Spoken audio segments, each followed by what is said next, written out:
Thank you so much for joining me for Daily Spark with Dr. Angela. I am your host, Dr. Angela Buckchester. You know what I like to do on my show. I want to enlighten, inspire, and empower you to become your best self.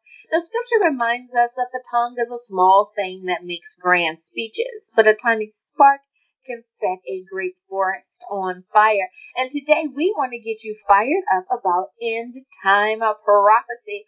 My guest today is Jerry Huerta, and we're talking about his book, Thy Kingdom Come. And I love that title. I cannot wait to pick his brain about his book. So you know what I'm going to tell you to do? Go on, get comfy, get cozy, get your coffee or get your tea, because we are about to get started. Good morning, Jerry. Thank you so much for joining me here on Daily Spark with Dr. Angela. Thank you very much, Dr. Angela. I'm so glad to have you on today. Now, before we get started talking about your book, as is tradition around here, we always give our guests an opportunity to introduce themselves, if you will, to those few people out there that may be unfamiliar with you or with your work. So first question, Jerry, is what makes you you? Well, I am the author of the book that you just announced, and what makes me is that I'm a little bit different than most of the individuals that write on this subject matter. I don't have a doctorate. I'm a lay person. My wife and I put our heads together after years and years and years of studying in depth this subject matter, and we produced this book because we felt we had something to say, and we think it talks about something contemporaneously today, of what's happening specifically today in our culture, in our society.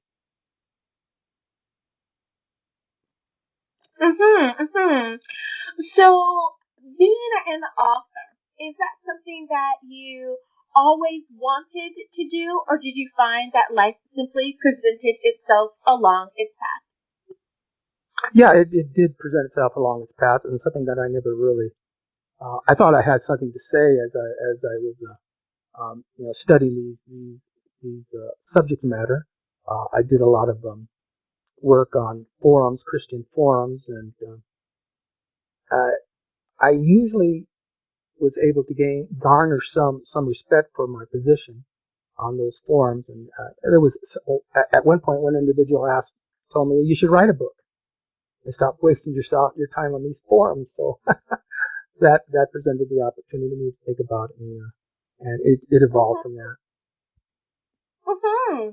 You know, it's so funny that you say that, because I've had so many authors on that say that people, made the suggestion quite early on, but they feel that, you should put your writings into a book, or you should write a book instead of being here, or you need to share that on the radio. Like, they said something very, very prophetic at the time, and the person was like, I don't know. And, fast forward, and here you are, author of the book on a radio, so it ends up being really quite interesting how life ends up manifesting the way that it does. So I love it. I love it.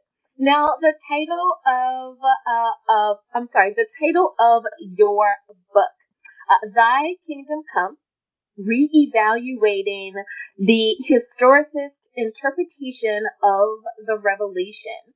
How did you come about the title? Well, as I started studying the subject matter, I began to see there was some in that genre or that school of thought, the historicist point of view. I accepted the foundation, the basic foundation, but as I went on to study, I began to see some certain fallacies, and that's what I want to talk about in the interview. But that's what led me to write the book. I thought I had something to say which will further establish that genre, the historicist point of view. Actually, the historicist point of view has lost some traction in most recent years, and I do believe it's because of those incongruities or fallacies that they haven't been able to see, and I don't think anybody else sees them other than me, but at the same time, people sense that there's something not quite right about it, and that's why it's lost standing. When the Protestants first rose, the historicist school of thought it was the prevalent view of eschatology, besides what the Catholicism had in the past. But when the Protestant rose, historicism what pretty much ruled that genre of eschatology.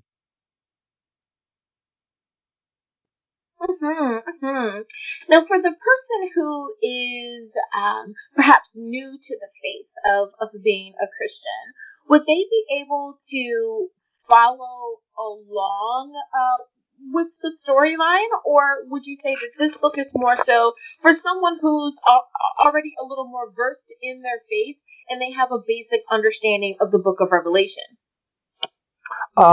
Yes, it would definitely be for someone who has had some diligence in studying the biblical prophecy already under their belt. It's not geared for the beginner per se. It's not to say that someone couldn't understand it, with a good head on their shoulder. Yeah, but it's actually geared more toward people who have diligently studied the subject matter.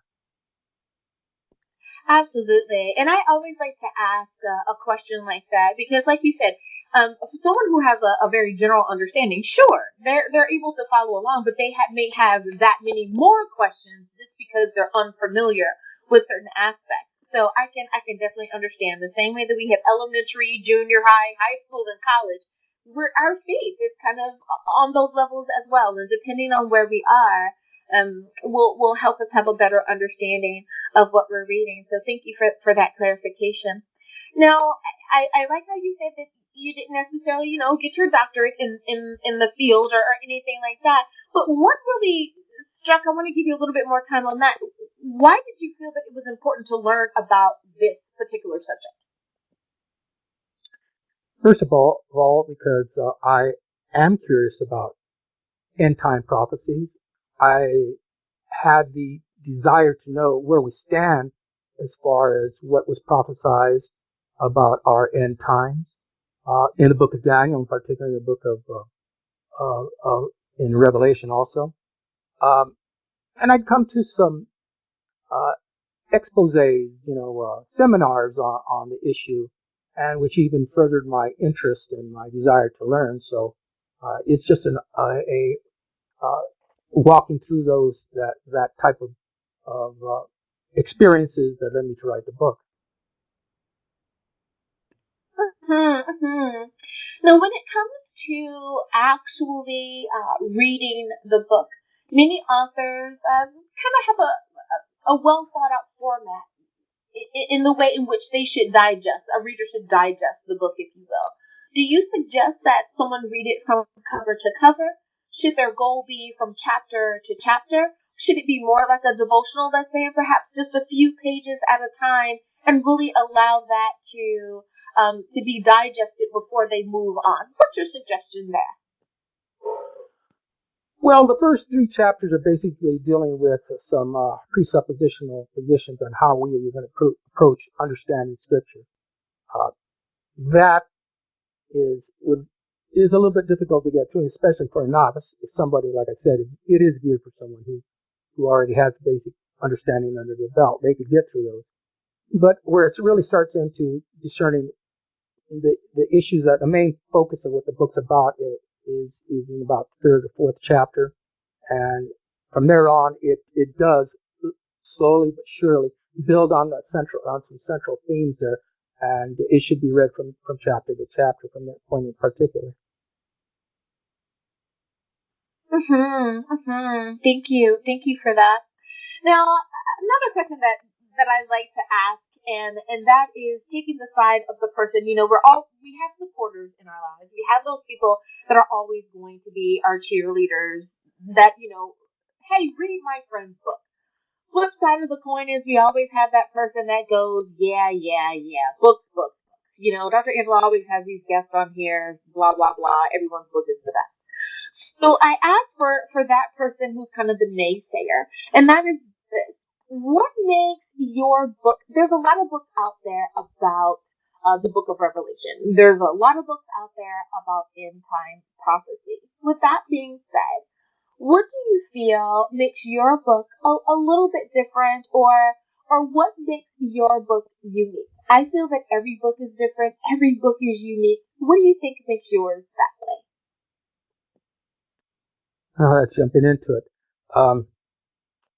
Well, like I said, you would have first of all to understand the difference between the schools of thought out there and be familiar with the subject matter of what the historicist paradigm or school teaches. Um, and all of it is as far as end times, one of the main subjects is the Antichrist. The ideas of the Antichrist differ from three major schools out there, and the futurists, the preterists, and the historicists.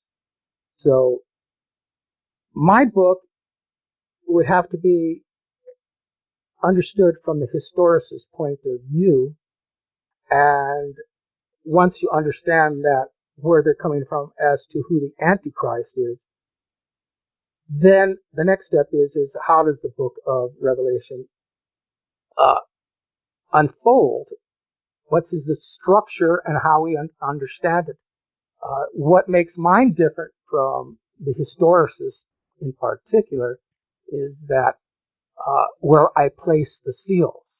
The seals, or the seven seals, the seven trumpets, and the seven vials, or seven plagues, are placed all at the beginning of Christ's first advent.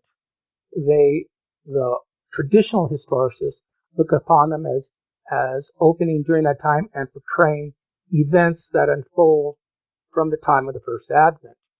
And then they will use recapitulation, whereas the seals will go through the first advent to the second phenomenon during that time. And then they will recap that with the trumpets, and even the vials are said to represent like the French Revolution. I don't see that because I use the Hebraic calendar and its prophetic festivals to unlock the book and develop that the seal and the trumpets actually commenced during the time of the last church. And that's what makes my book different from these other publications on the historicist model per se. I love it. Well, Jerry, it is time for us to go to break. But before we do, can you remind everyone, please, what is the title of your book? Where can we get a copy? And of course, how do we stay in contact with you? Okay, the title of my book is Thy Kingdom Come, Reevaluating the Historicist Interpretation of the Revelation. It's available at Amazon or Barnes & Noble. You just type in that title and my name, and you'll find the page where they can purchase the book.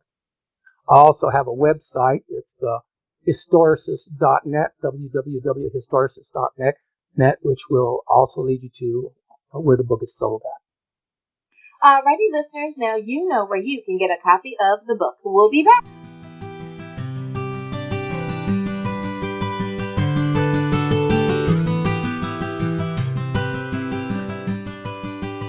And we are back. Thank you so much for joining me for Daily Spark with Dr. Angela. I am your host, Dr. Angela Butchester. My guest today is Jerry Huerta, and we're talking about his book, Thy Kingdom Come. That's right.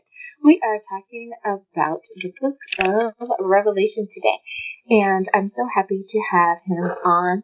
Now, Jerry, my next question for you is dealing with the conclusions that you come to in the book. Now, my listeners know I'm going to tell them. You're not going to tell it all because they need to purchase a copy of the book so that they can see how it ends. But can you give us an idea of one thing that you talk about and how you conclude that in your book, or what you want the reader to take away? Well, as I said, I use the Hebraic calendar and its festivals to determine where to place the apocalyptic horsemen of the seven seals in time.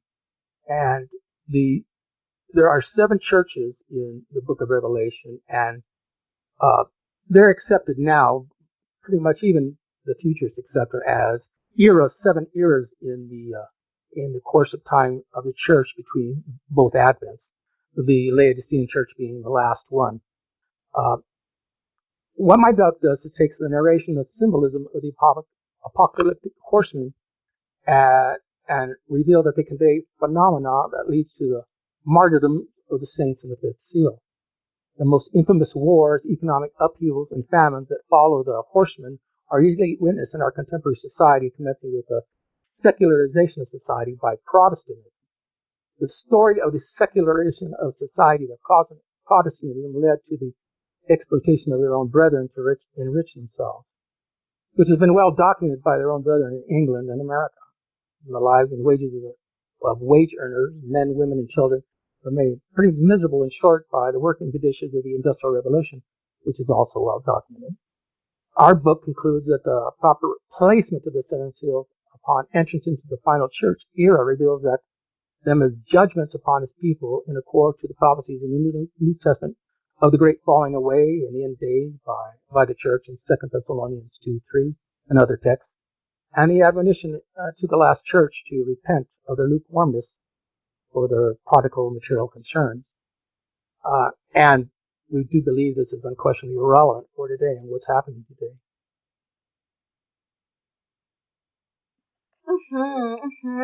I like that. Now, as far as your research or evidence is concerned, because I know that there are many people out there that say, I like where you're going. I like what you're talking about, but I just want to make sure that this isn't just something coming off the top of his head, that he didn't just make it up. So my next question is for that person, to be able to explain to them about the support that you have for what you've written. So what evidence supports this particular point of view, this thesis that you're presenting to us? Well, we documented many sources in the book of the ramifications of the secularization of society by Protestantism as it rose. Let me just add a few here. In Dr. Turley's book, Steve Turley, he's an individual who writes about contemporary issues today.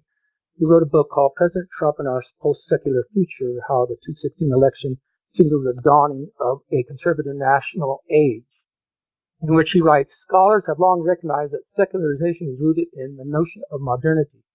Modernity is comprised of the physiological commitment to scientific rationalism as the sole object mechanism for political, economic, and cultural management. Rooted in such rationalism, modernity sees all pre-modern societies, particularly those governed by religious commitments, to inherently irrational, and thus asserts itself as the one true political, economic, and cultural meaning system for all nations and all people. In the 20th century, the West has proclaimed liberal democracy as the ultimate political system. The Soviet East proclaimed communism as the ultimate economic system, and Italy and Germany declared fascism as the ultimate cultural meaning system. And here we have this end of quote. And here we have the support for our thesis that secularization fosters not only a form of liberal authoritarianism in the West, but such oppressive regimes as communism and fascism. In the Quarterly Journal of Economics on 2018, there's an article entitled Religious Competition and Relocation, the Political Economy of Secularization in the Protestant Reformation.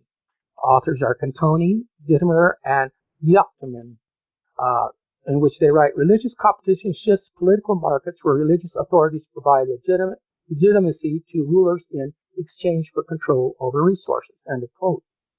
The author's thesis is that the Protestants cooperated with the kings of the earth to favor secular projects instead of religious.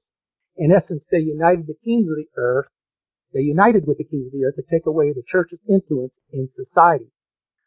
So by any rational account, this fulfilled what John states about Mystery Babylon. Come hither, and I will show thee the judgment of the great whore that sitteth on many waters, with whom the kings of the earth have committed fornication, and the inhabitants of the earth have been made drunk with the wine of her fornication. The article continues. Graduates of Protestant universities increasingly took secular, especially administrative occupations.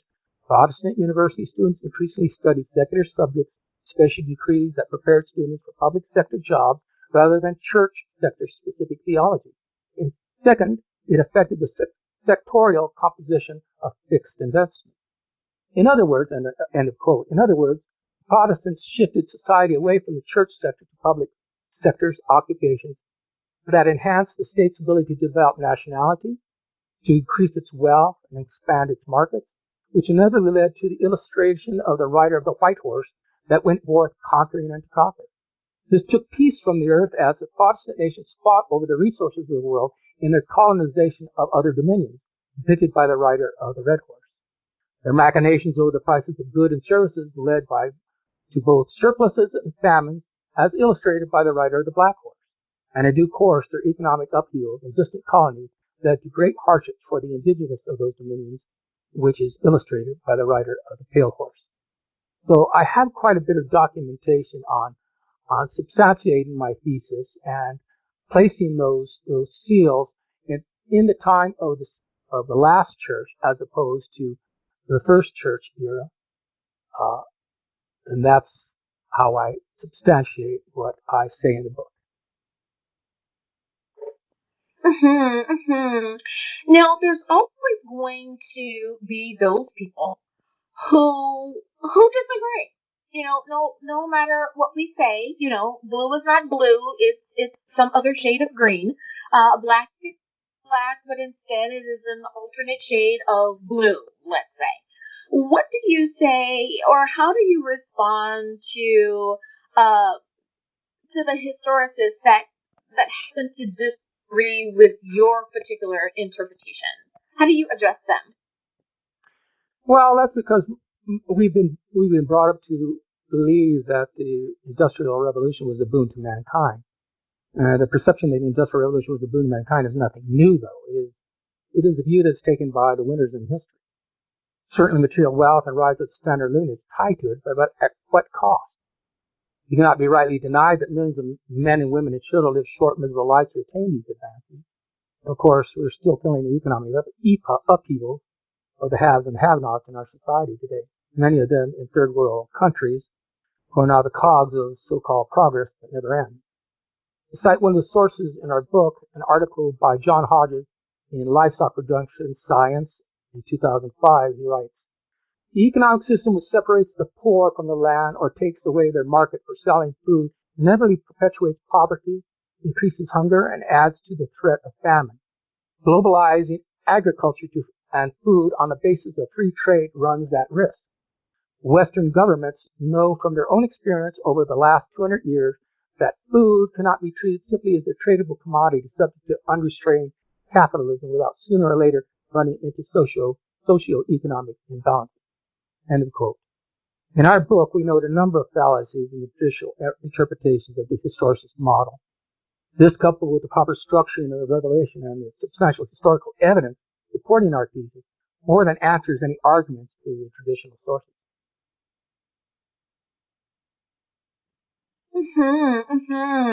Now, I love that you have taken the time to make sure that you've done the research. That it's not just again something that you kind of just pulled magically out of the air, but that you do have those supporting views. And if someone disagrees, so be it, because so is life. So there will be those people that disagree with you or see a different interpretation there. So thank you so much for sharing. As far as making your book relevant to today's culture, to today's society. For many people, if it's not relevant to what's going on in the world today, then they simply don't want to spend time reading it. So from that particular point of view, how would you say that your book is relevant to today's society? Well, it's not relevant to today's society. It's relevant to God's remnant people, and that's who I'm writing to. It should be relevant to them because as as remnant people, we want to be on the correct path and know what he would want of us today. Our endeavor to figure out that narrative and symbolism of the four horsemen led to a substantial number of books that relate to the ramifications of Protestant missionary imperialism that we concluded represent the fulfillment of the four horsemen in the seven seals in Revelation. No doubt the Protestant mission to the world led to the secularization of society and what we are experiencing today in the progressive plans to bring that secularization into its logical end, which is a totalitarian society. In the fifth seal, those who are martyred by the horseman cry out for judgment, and this is a parallel to the supplications for release from the tribulations of the locusts that have the appearance of horses and horsemen in Joel chapter 2, verse 14. Starting in Joel chapter 2, 15 and 17, we have the same cry that we have in the fifth seal in Revelation. God answers those supplications and turns the locust army away and spares his people, which we see in the fifth trumpet in Revelation. God seals his people, and the locusts are able to God seals his people, and the locusts are unable to harm them anymore. This is what our work represents, and the pushback we are witnessing against the progressive tide is God's answer to our prayers. We must earnestly pray that God turns back this judgment upon us for our lukewarmness in these matters, and then he will hold back the four winds in Revelation 7 and prepare his people to endure the judgment depicted by the seven trumpets. But we must realize that we're where we stand through this judgment, and that is why we wrote our book and how it is relevant today. And we don't find it ironic that 45's surname is Trump.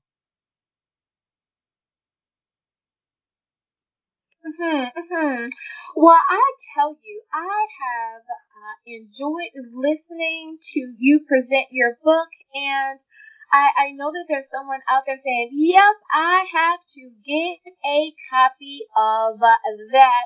So as we conclude our time today, I want to make sure that I give you plenty of time to answer that question, but I do have one more question for you, and that is the outlook for you and what you are doing. So for so many of our authors, they choose to write one book and they are done. It's one and done. Others will say, Dr. Angela, I wrote this book. I found that I love being a writer now, and I cannot wait to talk about this particular topic. And question posed to you. Do you plan on writing more books? Will you be sharing on this or perhaps another topic anytime soon? I'm already in the process of writing the next one, and it is a continuation on this topic. Basically, I will be dealing more with the fallacies or incongruities with the historicist view of the seals, trumpets, and the vials, and continue to build on that theme to reveal to his remnant people where we stand today. Absolutely. Well, Jerry, thank you again for coming on Daily Spark with Dr. Angela and sharing your work with us. You can really tell that this is a labor of love for you and that you really want to inform your reader, and I thank you for your due diligence in that. Now, before I let you go, if you could please, one last time, remind everyone what is the title of your book, where can we get a copy, and of course, how do we stay in contact with you? Yes, once again, the title of my book is Thy Kingdom Come, Reevaluating the Historicist Interpretation of the Revelation. You can get copies at Amazon or Barnes & Noble. Just put in the title and my name, Jerry Huerta, and the books will come up. Or you can go to my website at historicist.net. That's HISTORICIST.net. www. And you shall also find where to purchase my book and how to contact me too, because there's a means of contacting me through that website. Absolutely. Jerry, thank you again for being a guest. And listeners, thank you for spending time with us as well. As always, may the Lord continue to shine his face upon you. May you receive his grace and his mercy in all that you do. Until next time, everyone, remember, you are blessed in the Lord. Have a great day.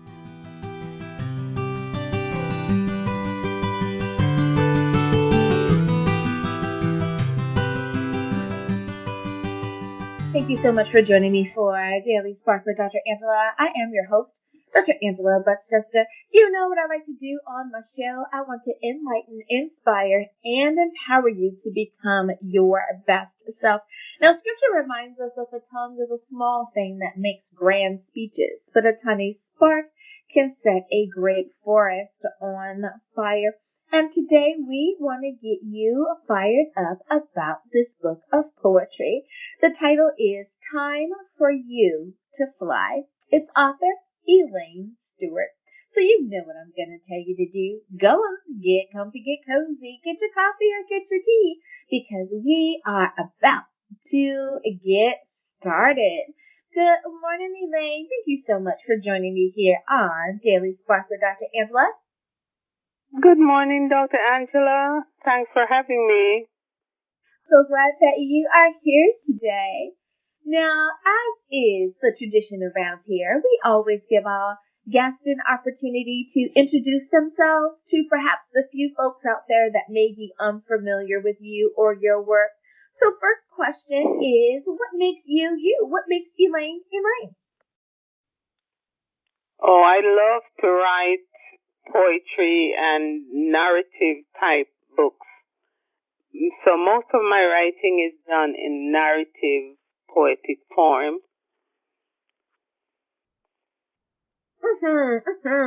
Now, being an author, is that something that you always wanted to do, or did you find that life simply presented the opportunity at the right time?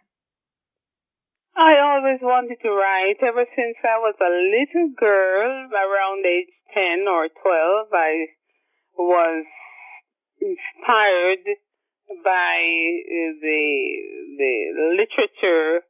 And so I always loved books and words, and writing was a part of that process. Absolutely.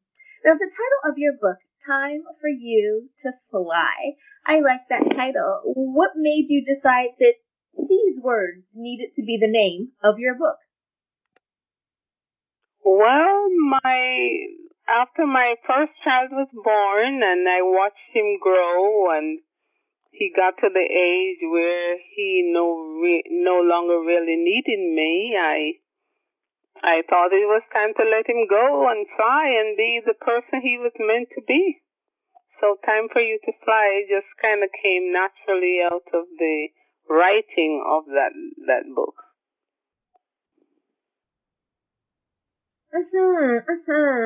You know, I love asking that question because it is so interesting to see how authors come up with the names of their books. Some will say it was, what I call a God download. Like, I just woke up one day and it was like, yep, that's the name of the book. Some will, it's inspired by something that they saw or something like that. So I love asking that question. Now, with Time for You to Fly, did you have a particular audience or reader in mind when you were putting the book together? Like, did you write it just for women, or did you write it for a particular age group? Yes, I wrote it specifically for mothers because I think it shows a lot of the intimate feelings that mothers have for their children. So whatever that age might be, I think it fits very well into that little niche. Absolutely, absolutely. Now, would you say that the best way to read your book would be from cover to cover, or should we take it a bit of poetry at a time, like read one and let that settle with our spirit? What's your suggestion there? I think it's an easy to read book that you can read all at once, maybe in about approximately half an hour. It's a narrative, so it's telling you a story from when that baby was born and how you as mama felt, and you watch the baby grow and the different milestones So the different feelings, the different moods, the different emotions that came with those periods is what the book prescribes.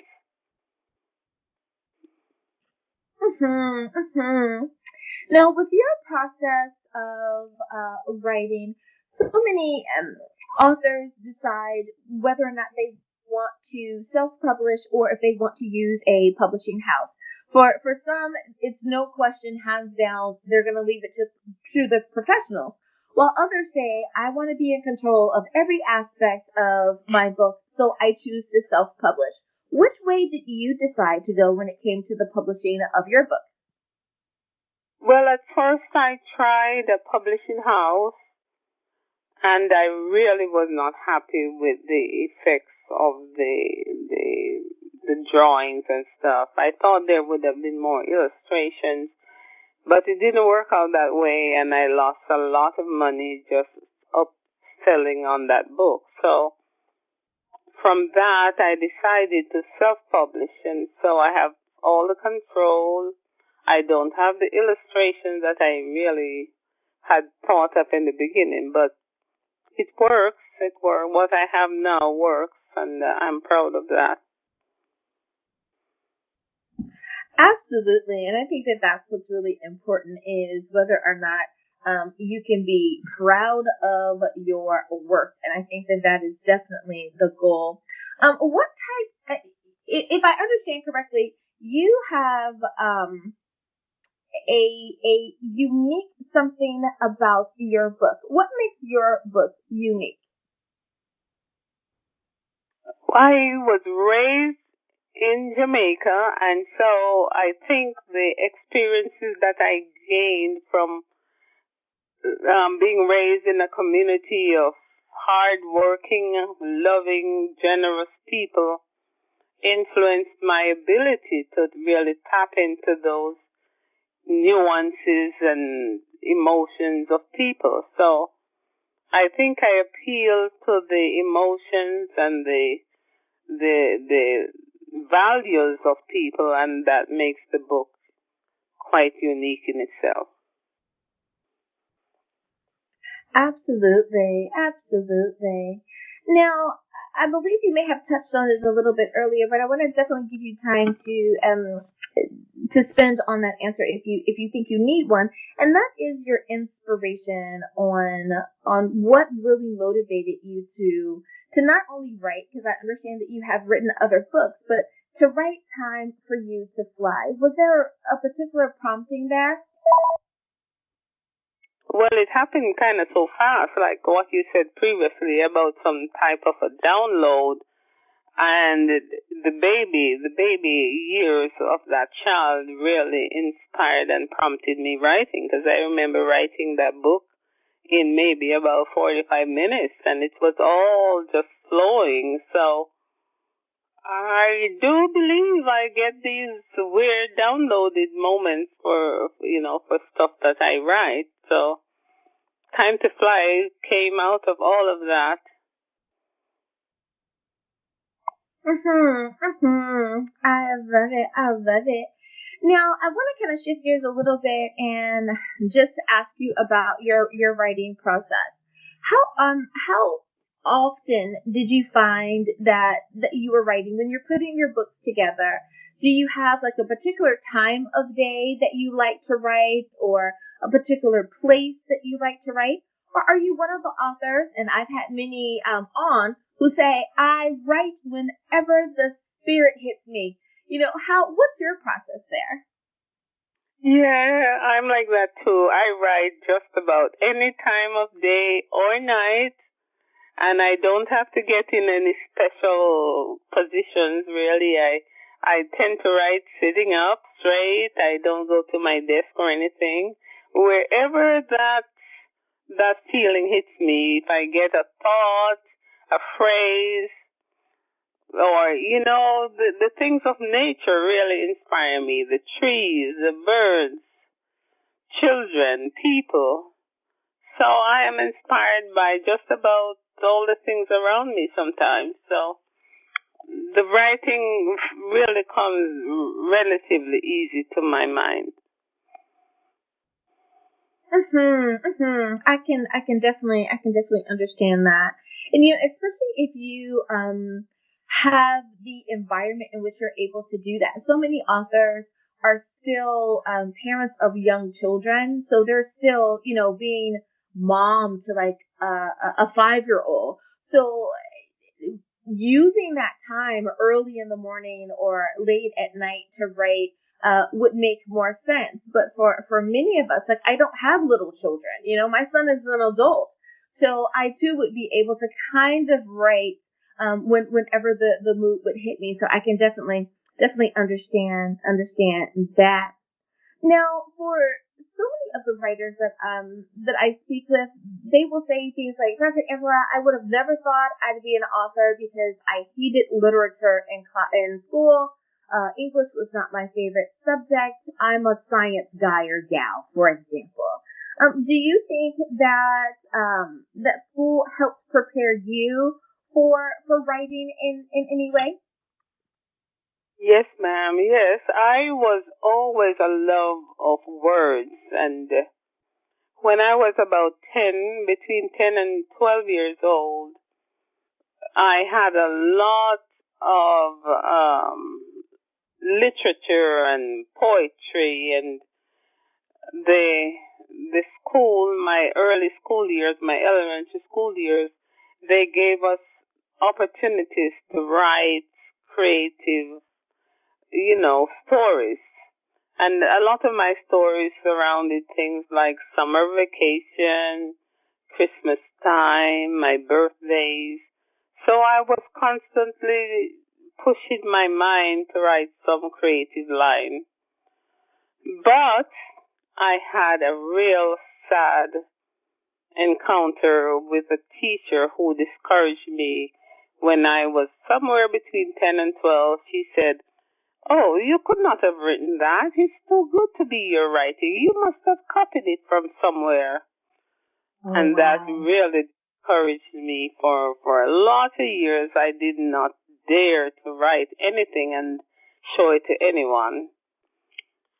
But in my heart, I just kept right on going, and eventually, by the time I was in high school, I just knew I had to write. And so I was writing, always writing little words, keeping diaries, keeping notebooks with words jotted all over, just keeping my vocabulary up. So yes, my school influenced my writing and maybe did not influence me positively at first, but I just kept right on going, and right now I am a prolific writer. And I write almost constantly, almost every day at some point, whether it's an hour here or 2 hours there. I am expanding something I wrote or editing it, but every day at some point I write something.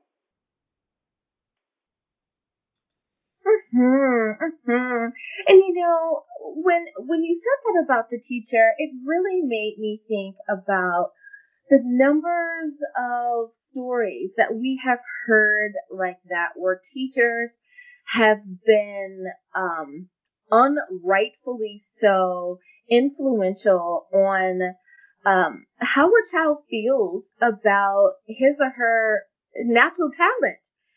We've heard so many stories of teachers saying, "Oh, this couldn't be yours. Your parent must have written this, or you must have plagiarized this," or just all types of accusations. And I really hope that the times of teachers doing that will have changed, because there are so many amazing writers out there, and we have such gifted and talented young people. And I want them, if that ever happens to them, I hope that they are encouraged, that they will continue to write. Thank you, Elaine, for letting us know that that happened to you as well. But look at how you were able to move past that, and you are now writing, and we are able to read your writings, and I love it. Well, it is time for us to go to break, but before we do, can you please remind everyone, Elaine, please, of the title of your book, where can we get a copy? And of course, how do we stay in contact with you?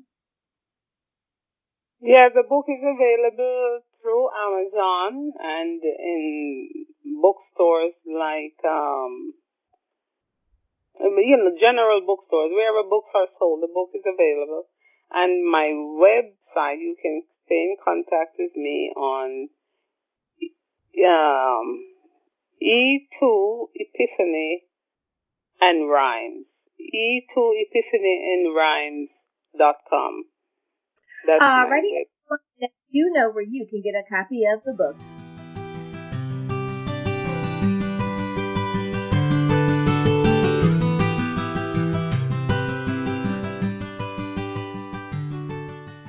And we are back. Thank you so much for joining me for Daily Spark with Dr. Angela. I'm your host, Dr. Angela Butchester. My guest today is Elaine Stewart, and we're talking about her book, Time for You to Fly. And I like that title. Now, my next question for you is about not only have you written this book, but you have written some other books as well. How did it feel to be a published author when your first book was completed? You're holding your book in your hands. How did you feel in that moment? Oh, it was an exciting moment, very exciting. I remember waiting for the mail and the book came and how excited I was, just ripping off the package. It was a great feeling. I can imagine, and I'm so glad that it inspired you to keep going. I know I was absolutely thrilled when I received my first book in the mail, and it was like, I can't believe it, it's here. So you are so right. It's just like not quite, but almost when you have won a race, or you have your trophy, and it's like all the hard work has paid off. So I love it. I love it. Now, as far as writing in the future is concerned, do you feel that you will continue to write? And if so, do you have any particular books in the, I know you can't really tell us about it, but if you have some books in the works, when do you think that they will be released? Yes, I have some books in the works. Within maybe in a month or so, one of my major books, In the Shade of the Fire, is going to be published shortly, maybe within next month. And the other book that's already published,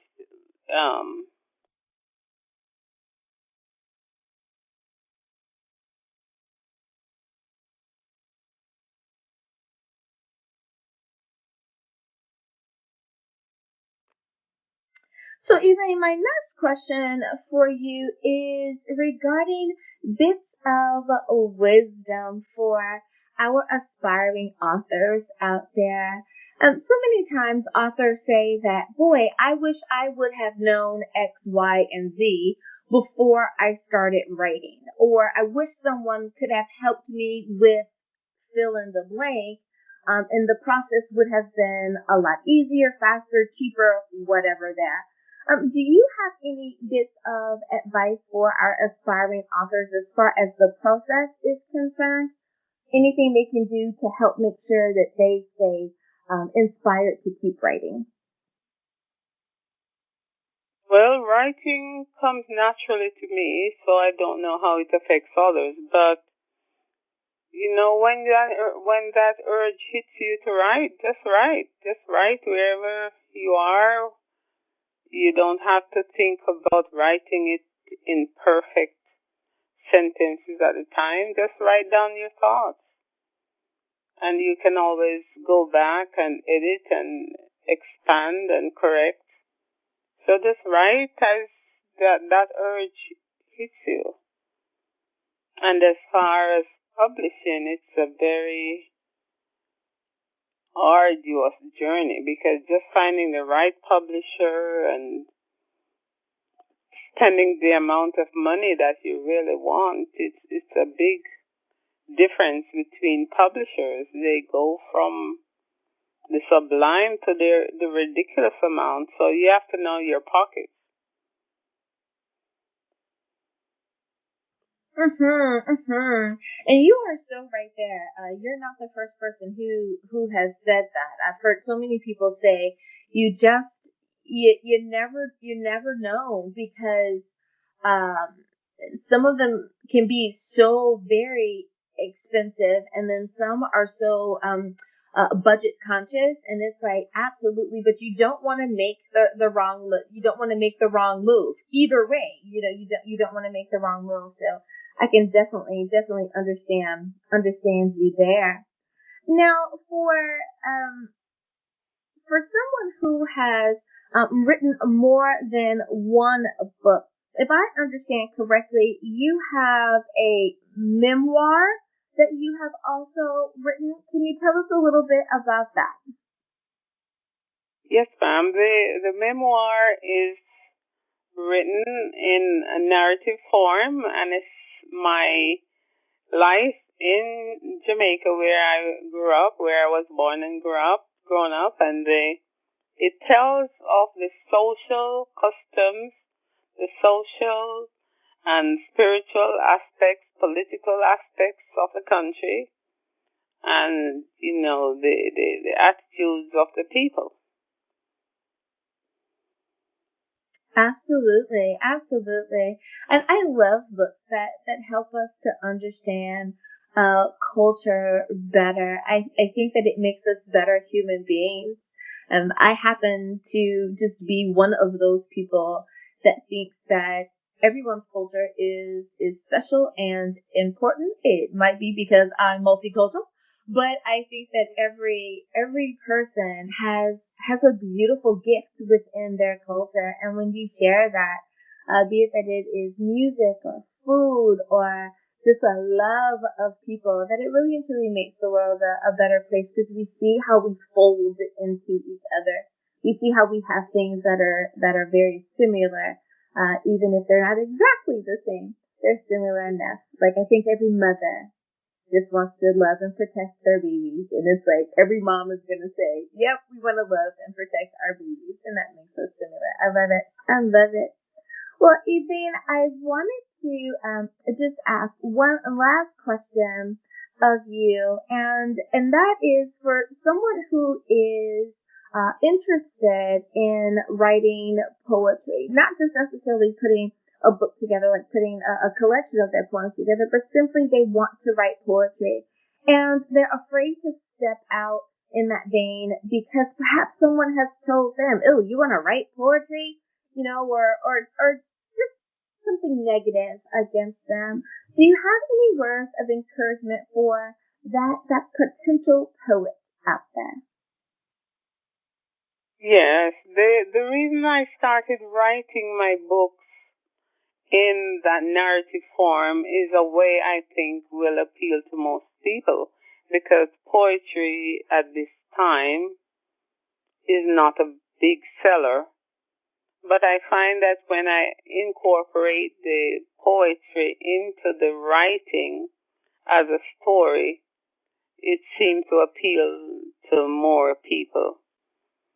And so poetry as plain poetry might not be a selling point at this time, but if you incorporate it into the writing, into the narrative of the story, it seems to appeal better.